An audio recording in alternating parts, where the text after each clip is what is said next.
Everyone. For Flock's Sake is the name of this evening's webinar, all about sheep scab. I'm your chair for the evening. I'm Kevin Harrison. I'm a farm manager, sheep farmer down near Bath. I'm chair of SCOPS, and I also chair the NSA English Committee. And this is obviously a joint webinar tonight between the NSA and Moredun. Well, it never rains in a dry time, and but we do see. A farmer once told me that. But it seems to be getting a bit. We seem to be getting a nice bit, steady bit of rain tonight. I don't think it'll be enough to fill the springs and get the water running again, but it's surely, hopefully, going to improve something. And if you haven't had yours yet, I'm thinking of you and hoping you get some soon. Whilst the weather is predictably unpredictable, there's one constant that seems to be the bane in many sheep farmers' lives at the moment, and that's sheep scab. A constant potential threat from bought-in sheep, a constant potential threat from neighbours' sheep, a constant potential threat from machinery and contractors like scanning and shearing trailers, and also a constant potential risk to your sheep if you get your treatment and preventative measures wrong. So tonight, here to help you understand this pesky, itchy parasite that can cause massive welfare issues and wreck your sheep business and livelihood are two renowned sheep scab experts. We've got Dr Stewart Burgess from Moredun, and we've got Lesley Stubbings, independent sheep consultant. And they will be tackling the ever-increasing issue of sheep scab. They've got an emphasis on prevention and sustainable control. They're going to bring up about the DEFRA-funded cluster group project as an example, on a focus group approach, stamping out scab. And there'll be plenty of opportunity for questions and discussions at the end. And some of the topics we're covering today: testing, control, quarantine, and like I said, the DEFRA-funded cluster group. So Stuart heads up the sheep scab research group at Moredun Research Institute. The research focuses on the development of novel tools for the control of sheep scab. Recent developments include a commercially available sheep scab ELISA blood test and the first prototype sheep scab vaccine. All exciting stuff, and offering a more sustainable method of scab control in the future, and both of which will be discussed tonight. Stuart is leading a number of scab control programs across Great Britain, which again will be discussed tonight. And joining him, we got Lesley Stubbings. I won't go back too far in Lesley's history because we won't have time, but needless to say, she's been a big part of the sheep industry for the last 40 years and always part of my time in the sheep industry, with expert individual advice on sheep topics such as nutrition and parasites, but also standing up for the sheep farmers in the wider industry. And she must also be praised for her role in the formation and development of the SCOPS group. And being involved with that group now as chair, you get to appreciate all the hard work that Lesley puts in it, and everybody on the steering group. An amazing group. Her input has been relentless, but she has now been known for not work on Fridays and to enjoy a glass of, or maybe a bottle of red wine by an Italian lake. But we also have Beth Wells here as well.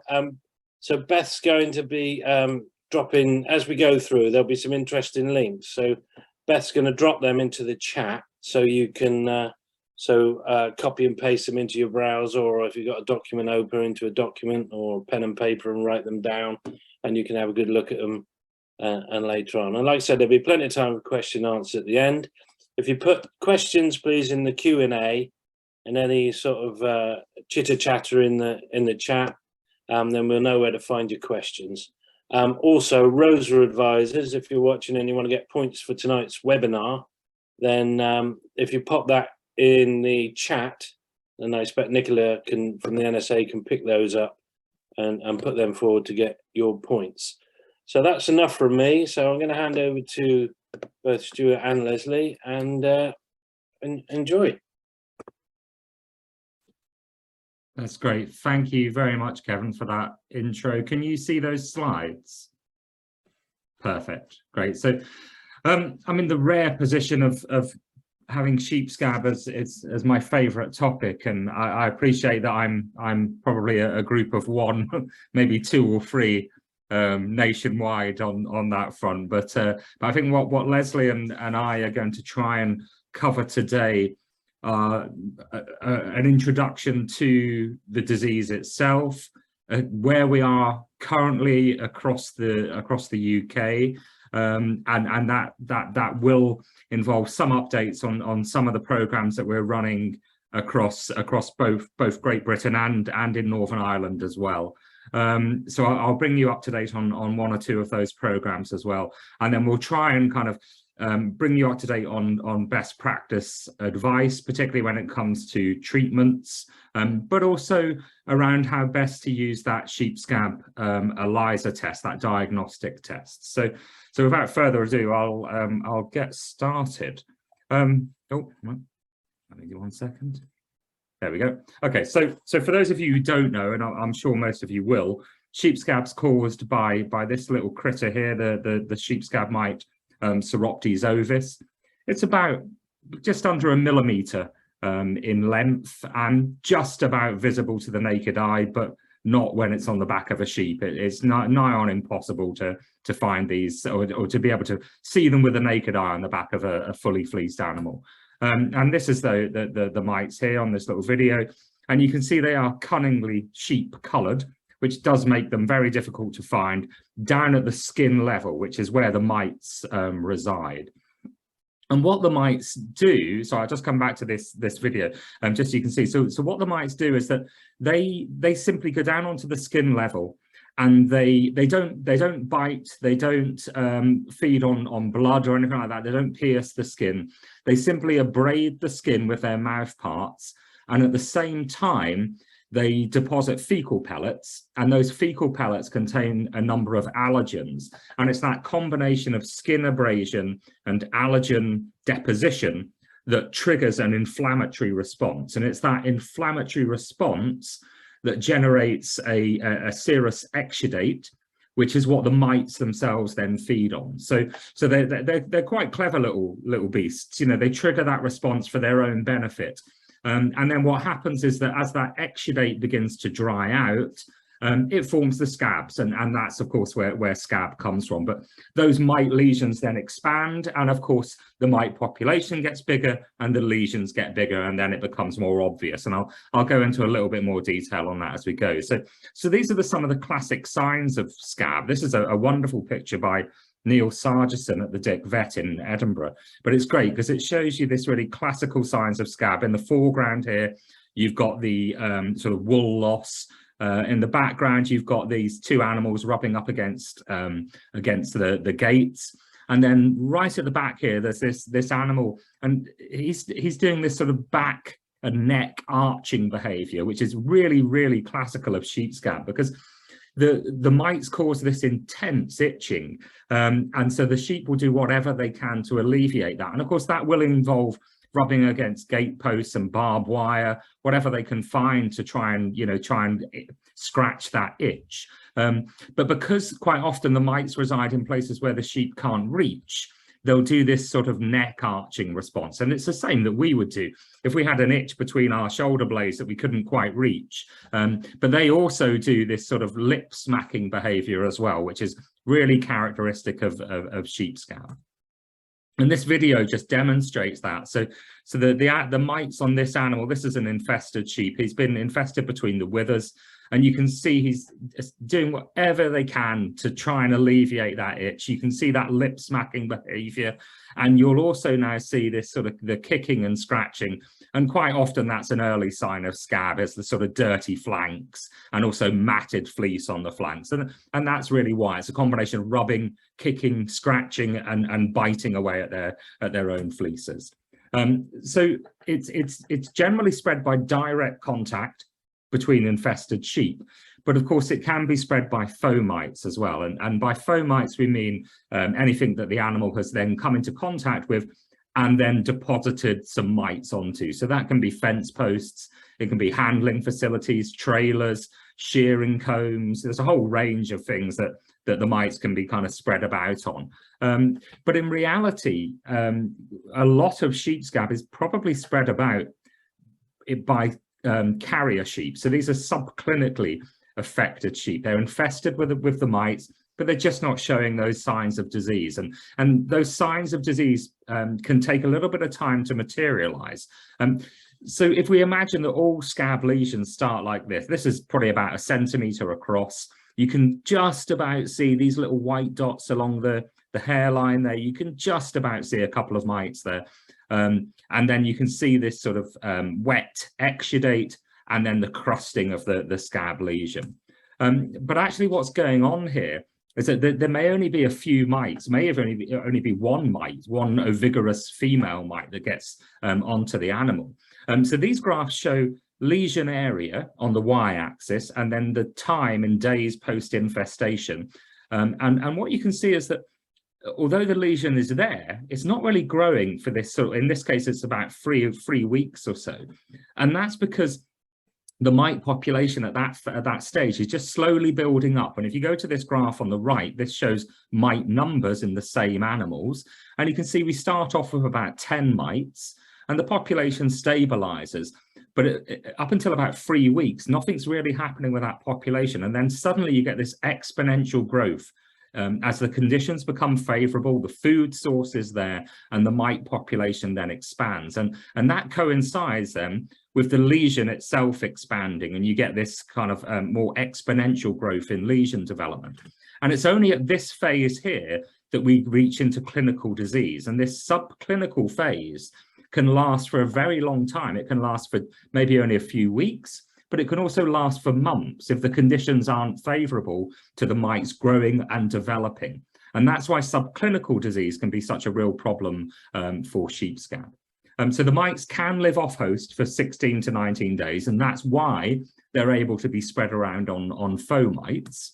But once you get scab in a flock, it can spread quite rapidly. And we would estimate that by the time you see those clinically affected animals in your flock, then probably 60 to 90% of that flock are going to be infested by that point. So it's often too late by the time you're seeing those overt clinical signs of disease.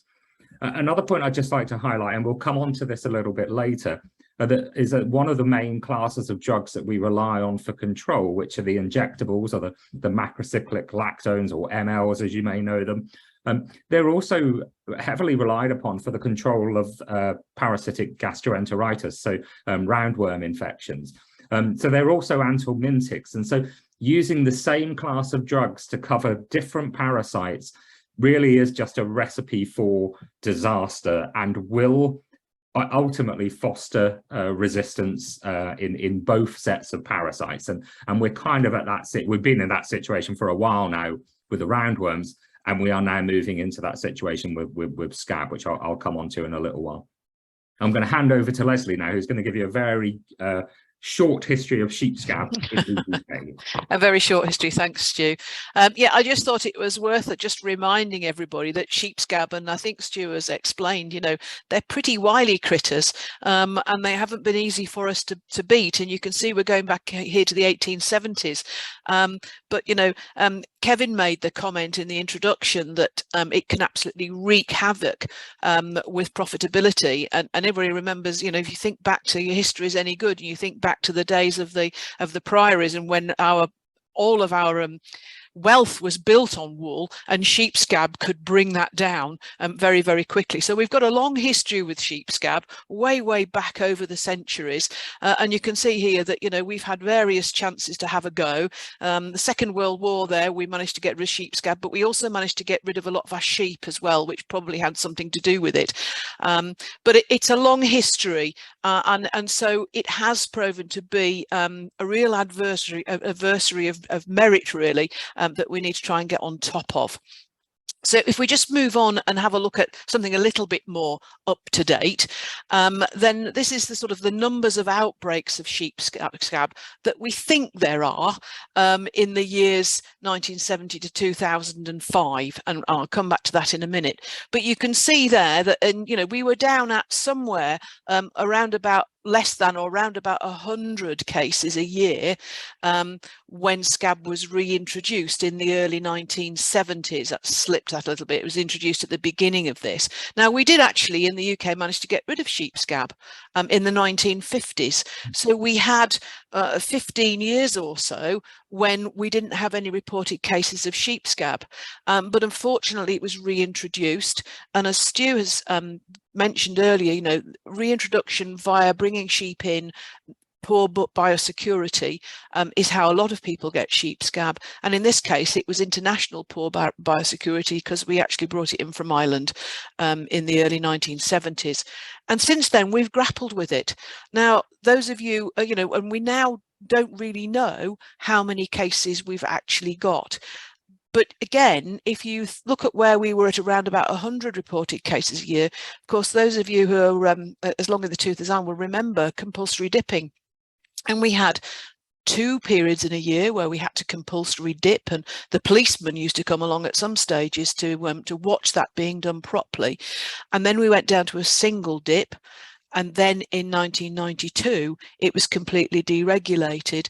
And in England, sheep scab is obviously no longer notifiable. In Scotland it is, but in England it is no longer notifiable. So, you know, knowing how many cases there actually are is a bit of a lottery, because these are the cases that we think there are that get reported or get seen, but we don't really know if it's 8 to 10,000 or not. And as we go through tonight, I think hopefully you'll realise that another reason why we don't know how many there are is that there are a lot of flocks that, if you like, silently infested. And I think that'll become apparent as to why we think that is so important in the future. So looking at costs, we've just updated the costs based on the projects we've been doing. We think it's probably about 80 to 200 million pounds a year now that it's costing us. But you know what? That's actually a headline figure. What really matters is what costs the individual farm, and the individual farm actually being able to protect themselves. So what else has been changing? If we just move on to what treatments we've got, then there's been a massive change in how we treat sheep scab in the UK since that point in 1992 when we were deregulated. At that point, the OPSP, that's all dipping. So all we had in the early 1990s were dips. Most of it was organophosphate dip. Some of it was the synthetic pyrethroid dips, which we've subsequently lost. Partly because we were getting really quite serious resistance to them, and also obviously the environmental threat of those SP dips was deemed to be not worth keeping them on the market. And you can see there, if you just look at the red bars on that graph, how the injectables, the endecticides, really took over from when they were first introduced in the mid-90s through to, and 2017 is the most up-to-date figure I've got, they were accounting for 40% of all ectoparasite treatments, and that includes your pour-ons for blowfly as well. So really, really important, and you can see what happened to dipping. Now, we're seeing people going back to dipping now, and we'll come back to that and the reasons for that later on. But as Stuart has said, you know, one of the issues with this is that we also know that these products cause are selecting for resistance in the endoparasites in the worms. But also very relevant is that these injectables only do scab. They don't do the type of lice that we have in this country. And so if you're going to use an endecticide, a diagnosis was absolutely essential. And unfortunately, a lot will have been used without diagnosis and not sorted the problem.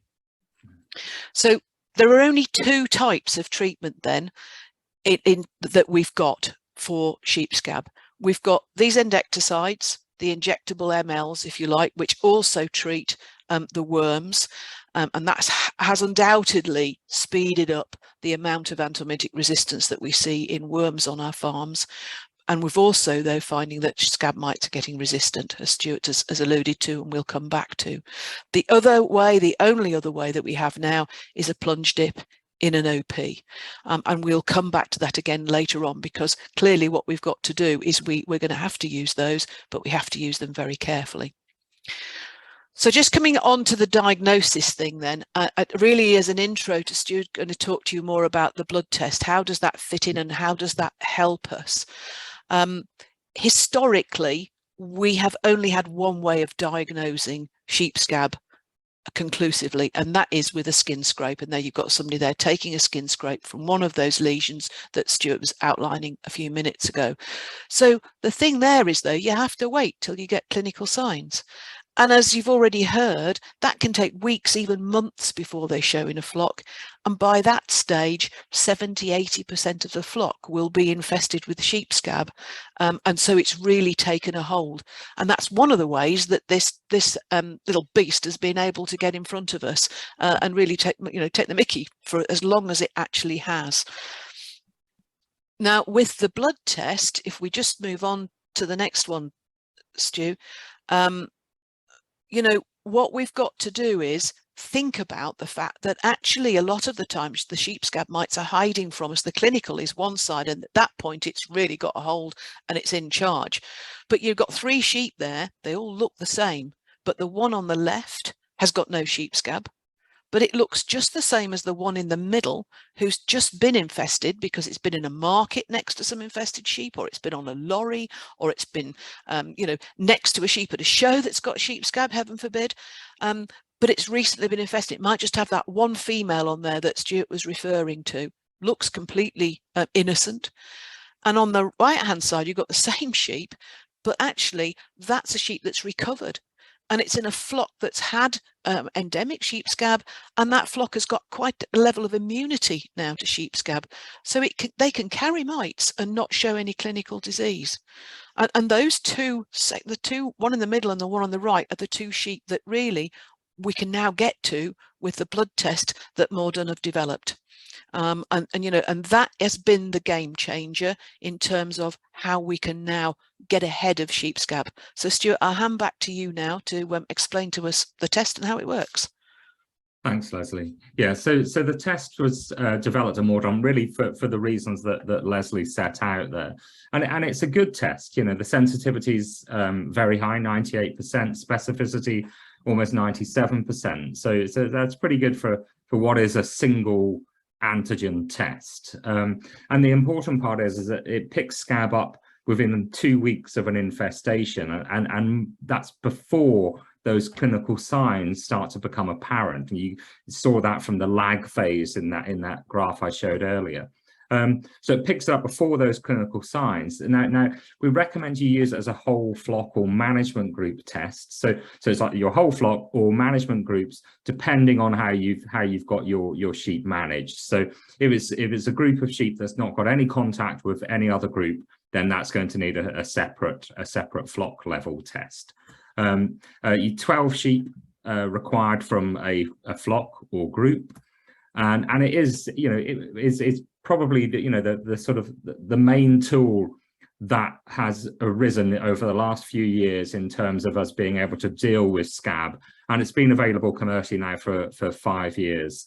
But it is a game changer in that it allows us to now finally get ahead of sheep scab, identify it earlier than we could by just relying on clinical signs alone, and then get in and do those treatments. And because of that kind of that sort of looming threat of resistance, it means that we can then use that test to target our treatments in a more sustainable way.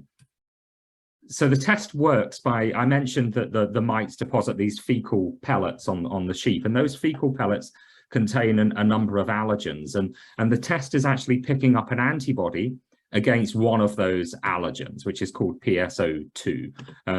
And so we're then picking up those antibodies circulating in the blood, and it's those that we're detecting with the test. So there's a few complications. The first is that it takes a couple of weeks before we can detect those antibodies because they have to be generated. The other one is that those antibodies stay in circulation for sort of 3 to 6 months after treatment. And that's great from an immunity perspective, but from a testing perspective, it does create a slight complication, because it means we can, with the test, we can tell if an animal's been exposed to the mite, but it doesn't help us to distinguish between an infested animal and one that's been infested but recently treated, because its antibody levels will still be elevated. So I'll show you that on this little chart here. So this is the results from a group of sheep that have been had their blood samples run on the test. This is their test result. This is weeks post infestation. And you can see that after infestation, their blood results go up quite quickly. At 6 weeks here, these animals are then treated. And you can see that the blood test results come down, they actually come down to a significant drop by 2 weeks. But then it takes a little bit longer for them to come back down a bit further. And to come back towards a baseline, we're looking at sort of 3 to 6 months then. This is about 3 months in, and you can see they're just about coming down towards baseline. And then with this unfortunate group of animals, what we've then done is we've given them once the disease has been cleared up, we've given them a secondary infestation. And the important point to see here is that you then get this memory response, which generates those antibodies very rapidly. And that's great from a test perspective. However, it does muddy the waters further in terms of interpreting the test, because of course, once you get that memory response, those antibody levels go up very quickly, and then they taper off quite slowly. So when we are looking at a test result, of course, we only get a snapshot. We don't know where on that red line we are. So it's important that we have all the information in terms of treatments, recent infestations, so that we can give the best interpretation of the test outcome. And then why do we need to test 12 animals in a flock? So simply, if we had an infested animal, one infested animal in a flock, randomly selecting, we're going to have a very low chance of being able to pick that up. But then, of course, the more animals we test, the greater the chance of us being able to detect that infested animal. But of course, we don't want to test every single animal, because that then becomes prohibitive from a cost perspective. So the balance there seems to be 12 animals from a flock or group of any size, and that gives us a 95% chance of picking up scab if it is in that flock or group. But it means that we're not spending vast amounts of money on testing them. And so how does that test work in a natural outbreak? So it's certainly Moredun and any farm. Nobody's immune to sheep scab. And one of the Moredun farms at Firth Mains had an outbreak of scab. It was an infested ewe that a member of the public put through the wrong gate after the ewe had got out onto the road. The neighbouring farm had scab. It then got into the Moredun flock. And unfortunately for some, unfortunately for others, that infested animal managed to get into an experimental flock where we had already taken blood samples from all of the animals that were there before the infestation began. And so I was able to go out and examine all of those animals and take blood samples. 159 animals were in that study, so a good number. I examined them all for clinical and behavioural signs of disease. And what I found was that of the 159, 27 of the animals were showing clinical or behavioural signs of scab. Some of them had early lesions, others were showing intense itching, some wool loss as well, but not at the extreme end. But 132 of those were showing no signs of disease whatsoever. And then when we looked at the ELISA results, 105 of those animals were positive by the ELISA test. So firstly, it highlights how difficult it can be to pick up early signs of sheep scab, even when I like to think I know what I'm looking for when I'm trying to find scab in an animal, but it's not easy, particularly not in a fully fleeced animal, to find these lesions. But it also shows the ability of the test to pick up those subclinical infestations. I should point out as well that those 159 samples from the pre-bleeds before the animal, before the infested animal got into the group, were all negative on the ELISA test as well. Another thing I want to point out are some of these early signs of scab that can be difficult to pick up. So these are a group of lambs that were co-housed at Moredun with an infested ewe, and what you can see, they were co-housed for 2 weeks, and you can just see some subtle signs here, just on the fleece, the green fleece, the green marked animal here, a few areas of discoloration where they've just been plucking away at the wool a little bit, and the same on this orange marked animal down here. And if we zoom in a little bit, you can see those a little more clearly there.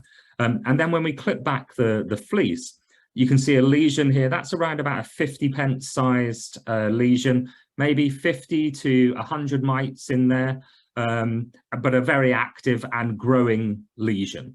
And the next animal here, nothing here, no obvious lesions beginning, no sign of any mites there. However, both of those animals are positive on the ELISA. So even in this one, we can see some area of suspicion. We can, quite an extreme one here, to clip away the fleece and then be able to find the lesions.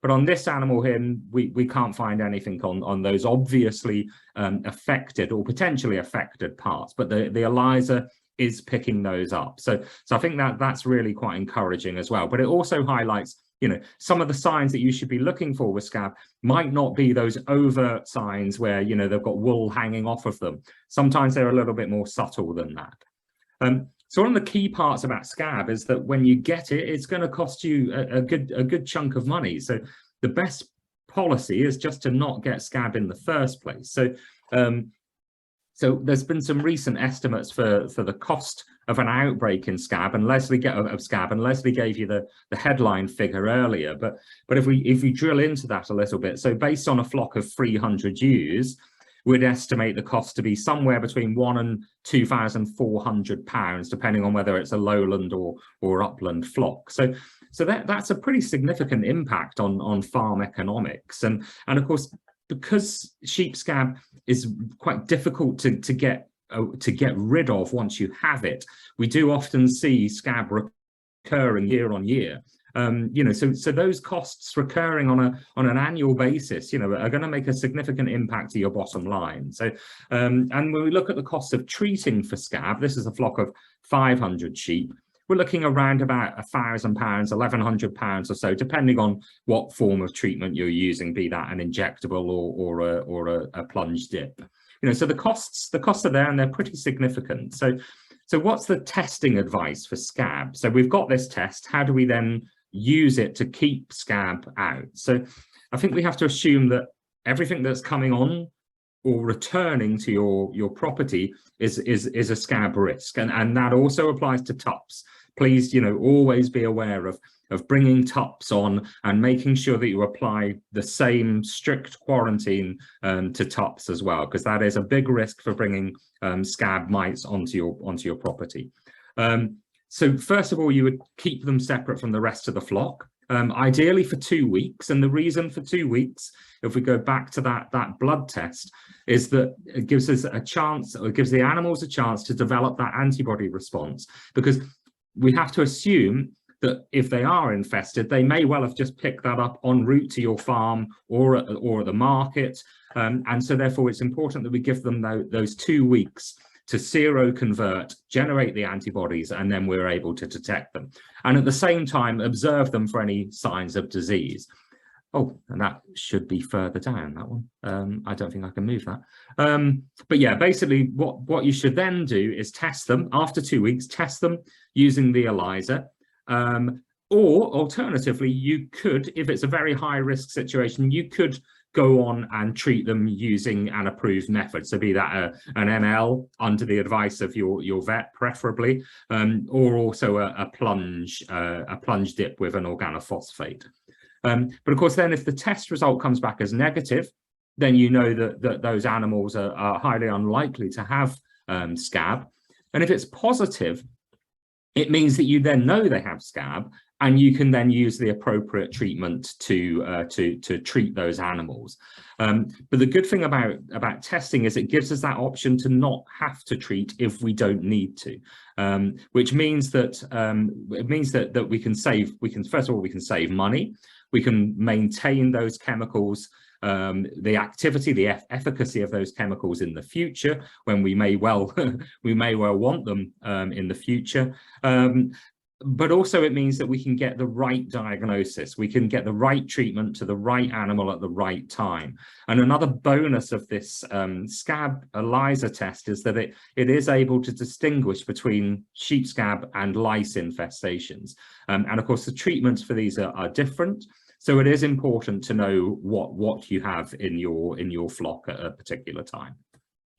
Quarantine advice, so good biosecurity should prevent you from getting or your flock from getting scab. So it's important to clean, disinfect trailers and other equipment that the sheep may have contacted. Shearing combs is another big risk.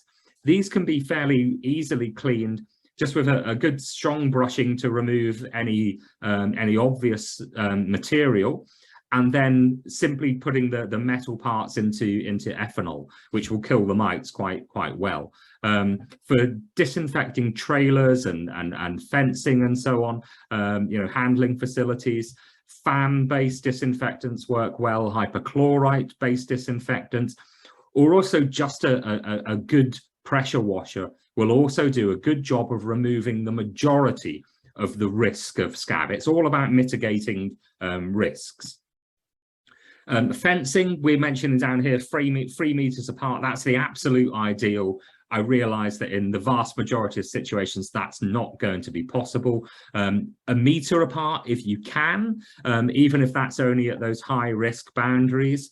And even if it's bringing in some electric fencing to cover the highest risk areas, at certain times of the year, then that can be very effective as well. It's not really advised to use routine preventative treatments for scab. For example, prophylactic treatments with an insecticide, unless you're in a really high risk situation for scab. For example, if you're using common grazing, and then for common grazing, what we would suggest is a coordinated testing and treating regime to make sure that you're not letting scab infested animals out onto the common in the first place. And this video just highlights why biosecurity is so important for scab. So these animals down here, the six ewes here, they're all naive, never seen sheep scab. Itchy here, who's just come down, clearly is infested with scab. And of course, sheep will be sheep, and very quickly this animal is going to start to share his infection with the rest. And this is another one of these 2-week co-housings, and I can tell you that all of these animals became infested within that 6-week period, within that 2-week co-housing period. So again, and all positive by the ELISA after that point. So again, biosecurity really important. I'm going to hand over to Lesley now, who's going to talk a little bit more about this. Thanks, Stu. Yeah, so I mean, where are we now with it really? And the next little bit, we just want to introduce you to what's been going on with sheep scab. Some of you, I'm sure, will be involved with the Rdpe funded project, which is running for about 18 months now, nearly 18 months, and runs till next spring. And obviously NSA has been very much involved in being the coordinators in the Southwest. But back in 2017 and 18, we got the first reports that we had resistance in sheep scab mites to the injectables. I was kind of hoping I might have completed my boots up by then, Kevin, but by the time that happened, but unfortunately not. So at that point, the Scots group brought together experts like Stu, obviously, and we had a workshop, and we tried to have a council of war really as to what we were going to do. And there were 2 really important facts that came out of the work of Richard Wall's group that had been going on for some time. You can see 2008, 7, 8 is this particular work. They'd been looking at it for some time, and there were 2 really important facts that really underpinned where we went with this and how we went along the lines for the Rdpe project. So the first thing was that whenever you ask, and there's been subsequent work done since, but when you start to ask farmers, have they had scab and have they had it previously, i.e. in the last 10 years, what you find is that the majority of people who've had scab last year have had it previously at least once or more times in the previous 10 years. So it tends to be the same farms that are getting scab over a period of time. And then if you also look at the top end there, then there's about 1/3 of them who are having scab almost every year. So it then leads you to have a look at, well, who are these farms? Where are they? And what are the common factors? And as Stuart's alluded to, you know, one of the really important common factors is they're on common grazing. So they're in regular contact with lots of other flocks, and it becomes very difficult, even if you get rid of sheep scab in your flock, to keep it out if your neighbours aren't doing that. And so that and other factors, but generally speaking, on common grazing is one of the major factors.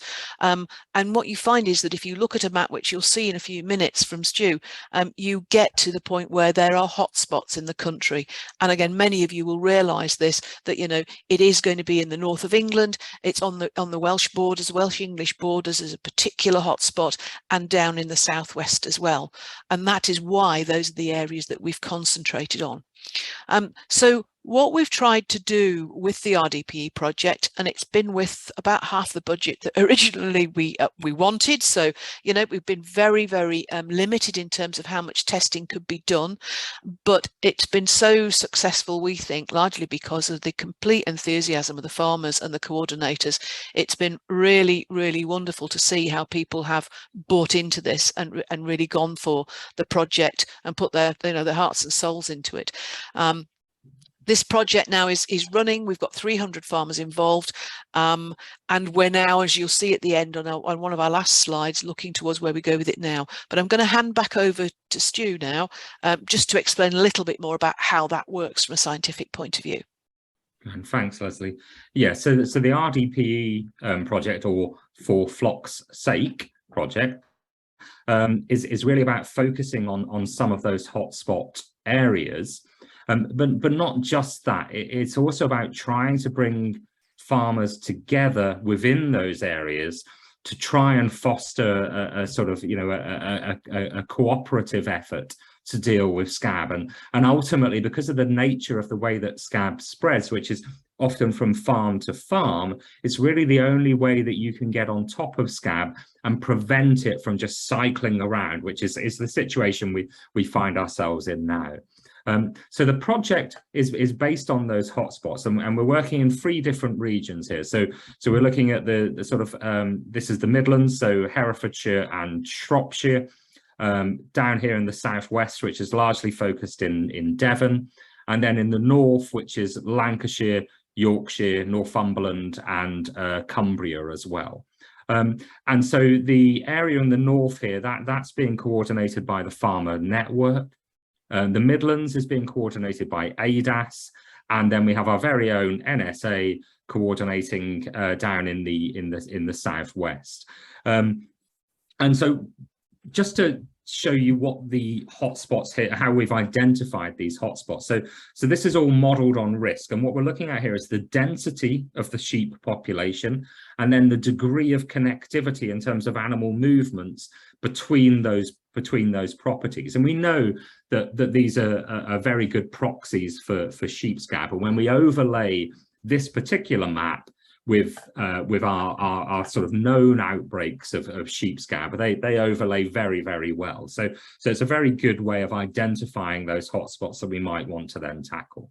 So the advantages of a hotspot approach is that it means that we can, first of all, it gives us the best sort of bang for our buck, if you like. It's a much more sustainable and economic strategy than trying to focus across the whole country. But coordination is critical. So, and I mentioned earlier about, you know, when one farmer treats, it's really important that the other farms also treat and coordinate their treatments to stop that reinfection going from one neighbour to the other. And again, the large focus here is around clusters of farmers working together to deal with scab, because they're then more likely to succeed. They're buying into the ethos around the project, but also once we get those groups of farmers together to deal with something, you know, that does still have a bit of a stigma about it, like sheep scab, they're more likely to then work together, you know, to achieve another aim down the line, you know, and maybe they then move onto another disease or another project then, because they're used to working together successfully. So the project, as Lesley mentioned, the aim was to recruit 300 farmers, 100 in each of those 3 regions, and we're fully recruited. We actually had to turn away some farmers who wanted to be part of the project in 2 of the regions, and we obviously, that's not a great situation to be in, because of course if people want to be involved in the project, you really want to, you know, to have them on board. So we have managed to bring some of those additional farmers into the fold, you know, where we thought it was really important to do so. But I think it just highlights, you know, how enthusiastic people have been about the project. And as Lesley said, a lot of that has been due to the coordinators. It's also been down to the vets as well. And in many cases, the vets are working to coordinate specific clusters. And I think where we have that, they've been hugely successful as well. So the clusters of farms are then identified when each of those 3 hotspot areas, and the different regions had different numbers of clusters, because obviously different methods of sheep farming across the different regions. And just to highlight what a cluster might represent. So first of all, it might be a group of farms that are contiguous, so in contact, like 1, 2, and 4 here. If they're not contiguous, like farm 7, then we would want a maximum distance of 0.5 kilometre between neighbours. They may share common grazing. Ideally, there'd be some natural boundaries, be that, you know, a river or an A road. And they, of course, because it's an Rdpe funded project, they needed to have a CPH number. And then what we also asked farmers to do was to, first of all, to report and treat any scab outbreaks, quarantine and treat any brought in or returning sheep.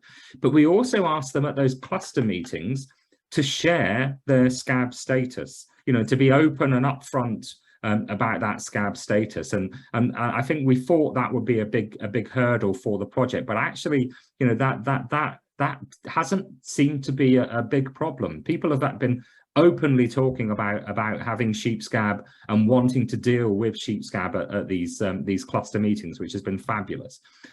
So the farm visits were conducted. So the coordinators went out to each farm and got the farmer to fill out a questionnaire that gave us all the information on their sort of farming practices.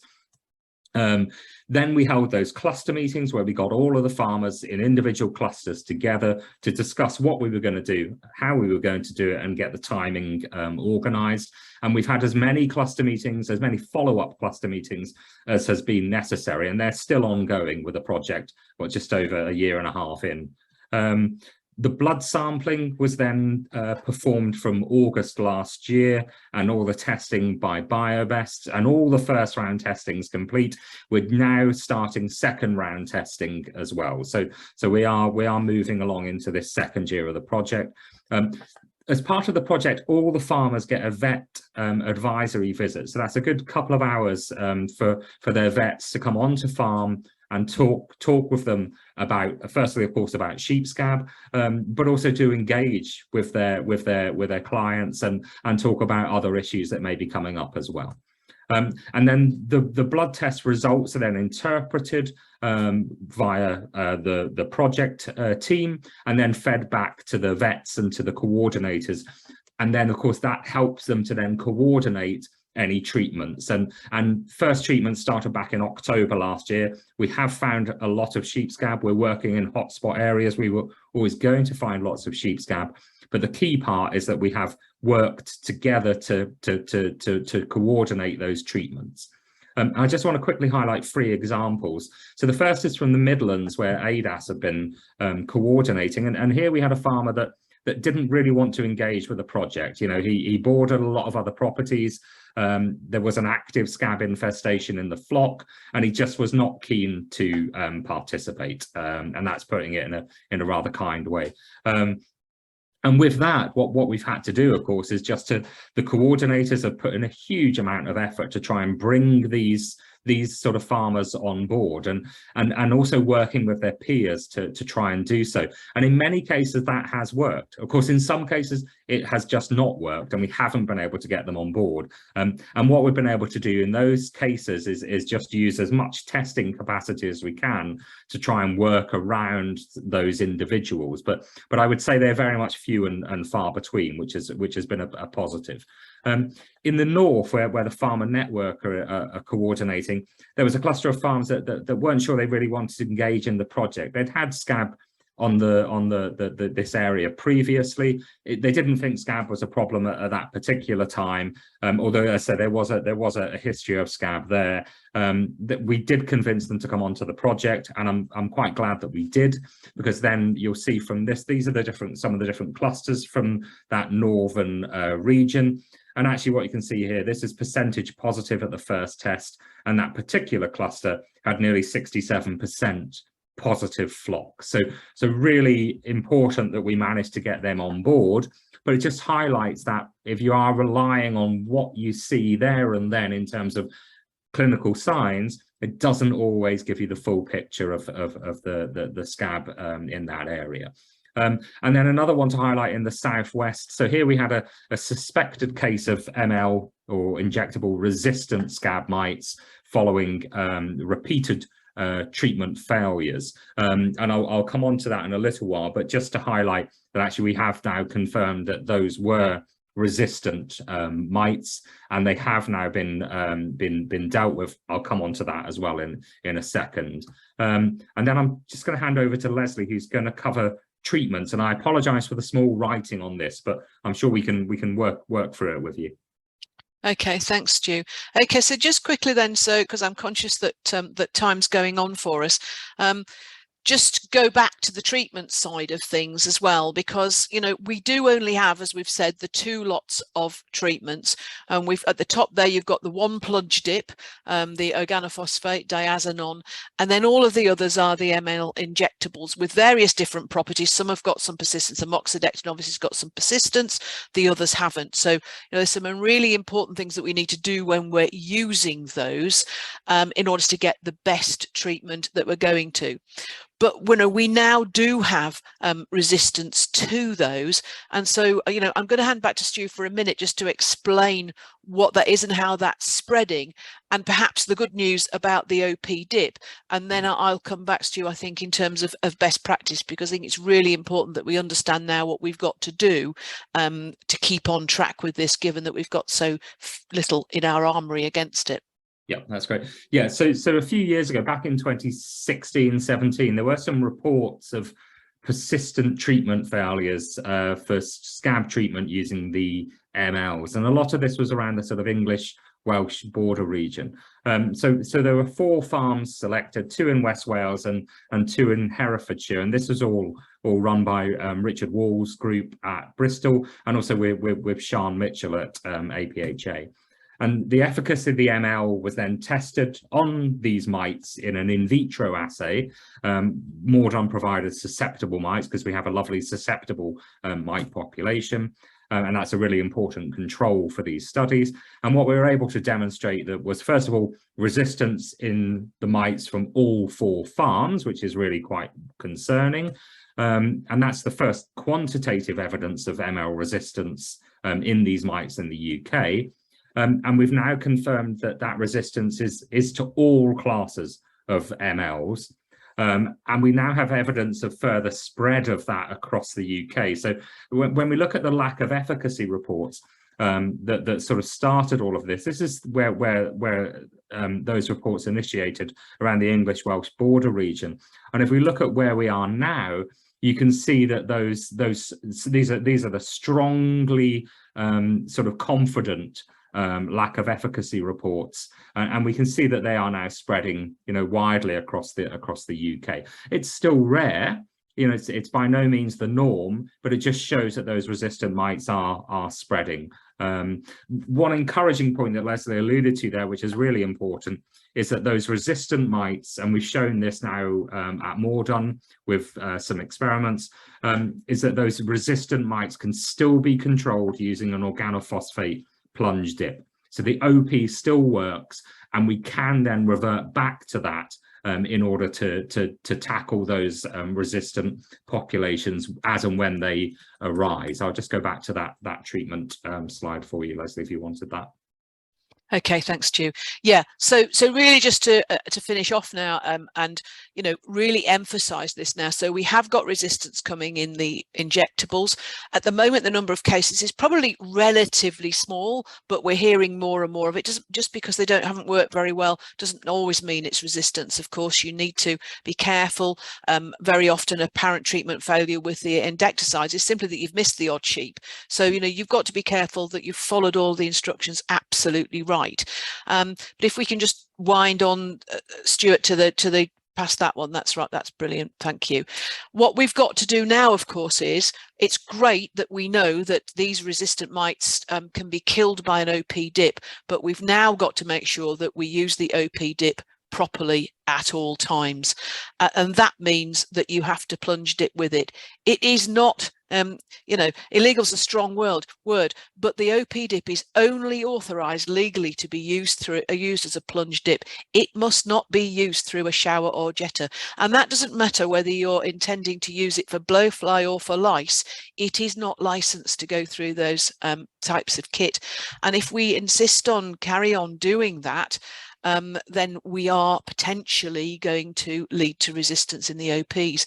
If you remember early on, I said we used to have SP dip, this is synthetic pyrethroid dips, and we did get to flumethrin particularly. There was quite serious resistance in sheep scab mites to that type of dip, to that chemical. So it's not beyond the wit. It is possible, if we sublethally expose these mites to OP, then we can lose our last line of defense. So we're not saying this just to be downright awkward. It is really important. So if we just look at a shower and what's happening, then the shower, in order to be able to kill sheep scab mites and lice indeed, needs to get down to the skin of the sheep. And in a shower or a jetter, you are not going to get down. We know, because it's been shown many times, people have done this with water with coloured dye in and so on. We know that it does not get down to the skin in a sheep that's got anything, any length of fleece on at all. And that is just going to lead us down into a whole heap of trouble unless we get past this. So that is a really important point. I know people will say, oh, it works. Well, it might apparently work, but of course what you don't know is how many sheep scab mites have actually survived until it recrudesces again weeks or months later. And we know that is the likelihood that's going to happen. So very, very important. And in fact, I've just been sent something on Twitter tonight where somebody's been advertising a certain make of jetter for control of lice and blowfly, carefully not mentioning sheep scab, but of course it's still not allowable, and the Veterinary Medicines Directorate are taking that up with people, and that's that sort of case are the sorts of people who are likely to get a letter from them, because we've got to try and stop this. So I can't emphasize that enough. So okay, just to finish off then, I think we've got 2 more slides left, Stu, just very quickly because of time. Where are we now?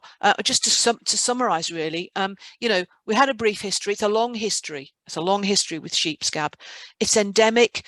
We reckon that somewhere between 10 and 15% of farmers are experiencing scab, and it's costing 80 to 200 million a year. But remember what we said about the subclinical disease as well. There's a lot more flocks that are subclinically infected, and without realizing it, they're not deliberately spreading it around, they don't realize. So our challenges, our over-reliance on the injectables. We're now seeing quite a big swing back to OPs, which is great, but as I've just emphasized, in no uncertain times, we've got to make absolutely sure that we use those OPs correctly, only as a plunge dip. We need to move away from routine whole flock treatment, because that's expensive and it puts pressure on the products. And now we've got the blood test, we can get ahead of the beasts and we can actually pinpoint where we need to treat. We've mentioned showers and jetters, and we're now looking at focusing control around clusters and hotspots, working in a coordinated way with both the testing and with the treatment. And I think that really sums up where we are against that background of ML resistance in both sheep scab mites and in worms.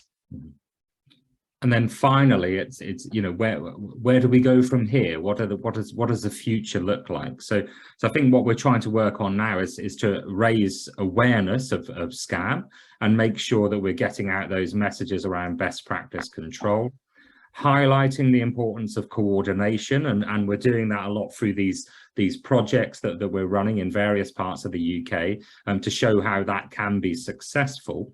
The ELISAs are a key development, and it has been used in a number of control programs across the UK, and of course within that Rdpe program.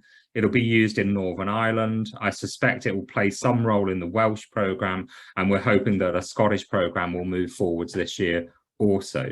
And then what we'll look to do is to focus our efforts on those hotspots, critical control points as well, because that gives us the best gains in terms of controlling Scab. And what we've shown is that if we target in those hotspots, we don't just achieve gains within those hotspots, but it's likely to have an impact on the prevalence of the disease nationwide as well. And the same really applies to markets by limiting then those longer distance movements, or rather limiting the long distance movements of infested animals, which we know is responsible for the broader spread of Scab across the country. And that's kind of where we are now. There's a huge number of people that have been involved you know, in these various projects, and to get us where we are now, there's still a long road to travel, you know, but I think we are making some headroads, and of course we'd be very happy to answer any questions that you may have as well. Well done, Stu. Thank you, Stu. Thank you, Lesley. Excellent information, excellent work being done by Moredun and Scops and the NSA to try and get on top of this, you know, and the signs are there in those maps on how it can go up and down. So we need to. I'm going to read some questions. I'm going to give you 3 questions all in one go, and then you know, in the interest of time. So, how widespread do you think resistance to MLs is? And is it all over the UK or just locally? Yeah. And if you want a blood test done, can your own vet do it? And using hotspot clusters, are there any plans to widen this approach into other areas? Yeah, so if we go back to the sort of how widespread are the resistant mites, you know, as I say, I don't think that it's, you know, that they are absolutely everywhere, and every case of Scab is going to have resistant mites. That's not the case yet. However, they will spread, and we have seen reports across the UK. We've had confirmed reports, obviously from the English-Welsh border regions down in the southwest. I'm pretty confident that we've had cases in Scotland and potentially also in Northern Ireland of resistant mites. So I don't think anyone's immune to it, unfortunately. But that key part is that we still have those OPs, but we need to use that carefully as well, as Lesley said, because, you know, these mites are very clever. Their population structures are very well geared towards selecting for those members of the population that are resistant to the drugs, and they will eventually develop resistance to the OPs given the opportunity. In terms of the blood test, so at the moment BioBest run it as a commercial service, but also the Welsh Veterinary Science Centre run the test as well. So there's a couple of places that you can go at the moment to get the test. Your vet won't do it, but your vet will take the blood samples and then send those to one of those two labs to get the testing done. And sorry about the hotspot approach. Yeah, I think what we're doing now, for example, is expanding to an area of common grazing in Cumbria. So we're just starting up that project now in Cumbria with a group of farmers working on common grazing there. So we are trying to roll that sort of approach out, and also we'll be looking at the scheme in Scotland, which will take a similar approach. Great. Lesley, can we refuse to sell OP dip if we think you're going to go through a shower? I think that's probably illegal. Well, yeah. I mean, I would turn it round and say we must not sell OP dip unless, you know, it's confirmed. Obviously, if someone says they're going to plunge dip and they go away and do something else, but I think, you know, well within your rights, please don't sell it if you know it's going to go through a jetter or a shower, and it is, you know, it's in the code, and that's what the VMD has said. So we've got good backup now to be able to say to somebody, no, it's not legal for you to do that, for me to sell that to you. Yeah, we've got to really stand on it now. The other thing I was going to say, when Stu was saying about the clusters and the work in Cumbria, of course, the question that I always get asked by sheep farmers is that, you know, we have tried to get on top of sheep scab before, and this is proving to be very successful with the blood test. It's really giving us an edge. But the next question is, well, when we've got rid of it in these clusters, how do we keep it out? And that's the next bit of work really that we're trying to do with the commons in Cumbria as well, is to see how we use the blood test then to, having got it out of an area, to keep it out, because obviously you can put a lot of work in, and what we don't want is for it to just come straight back in. So, you know, that's often one that I get asked. There's Alinta Craft had a hand up. I don't know if she wanted to ask a question or make a comment. There she is.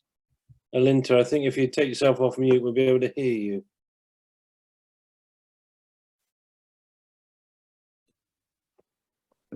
Alinta, if you take yourself off mute, we might be able to hear you. I think Nicola's put you into the chat.